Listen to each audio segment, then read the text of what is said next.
অসম সাহিত্য সভাৰ সন্মানীয় সভাপতিগৰাকীয়ে এটা কথা কৈছে যে সকলো মুছলমানেই বাংলাদেশী নহয়।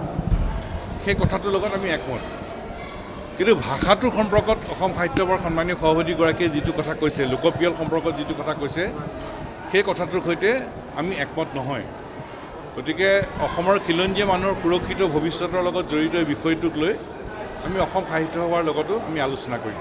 আৰু তেখেতে এটা কথা কৈছে যে চন চাকৰি যিসকল মুছলমানৰ ছাত্ৰ ছাত্ৰী তেওঁলোকে আচলতে অসমীয়া ভাষাটো জীয়াই ৰাখিছে। আমাৰ বহু অসমীয়া ছাত্ৰ ছাত্ৰী আজিকালি ফেইল কৰে, কিন্তু তেওঁলোকৰ সেই ফেইলৰ সংখ্যাটো নাইকিয়া হৈ গৈছে। সেইকাৰণে কৈছোঁ অসম সাহিত্যৰ সন্মানীয় সভাপতিগৰাকীয়ে দুটা কথা কৈছে। এটা কথা কৈছে যে সকলো মুছলমান বিদেশী নহয়, অবৈধ বিদেশী নহয়, সেইটো কথাত আমি একমত। কিন্তু তেখেতে ভাষাৰ সম্পৰ্কত, লোকপ্ৰিয় সম্পৰ্কত যিখিনি মন্তব্যত আগবঢ়াইছে, সেই মন্তব্যৰ সৈতে ছাত্ৰ সন্থাই একমত নহয়। আৰু অসমৰ খিলঞ্জীয়া মানুহৰ সুৰক্ষিত ভৱিষ্যতৰ লগত জড়িত এনে এটা বিষয়, এই বিষয়টোৰ সম্পৰ্কত আমি অসম সাহিত্য সভাৰ লগত কথা পাতিম।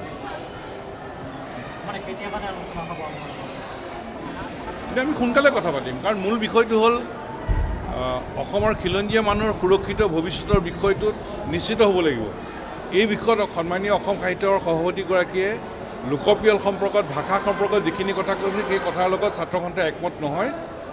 আৰু এই বিষয়টো লৈ যিহেতু অসমৰ খিলঞ্জীয়া মানুহৰ সুৰক্ষিত ভৱিষ্যতৰ লগত জড়িত বিষয়, এই বিষয়টো লৈ আমি অসম সাহিত্য সভাৰ লগত আমি কথা পাতিম। আপুনি কি ভাবে তেখেতৰ এই যিটো মন্তব্য, ক'ৰবাত নহয় ক'ৰবাত এই চৰ অঞ্চলত যিসকল মুছলমান আছে তেওঁলোকক শৈক্ষিক আন্দোলন কৰিবৰ বাবে তেওঁ অগ্ৰাধিকাৰ জনোৱা বুলি আপুনি ভাবে নেকি?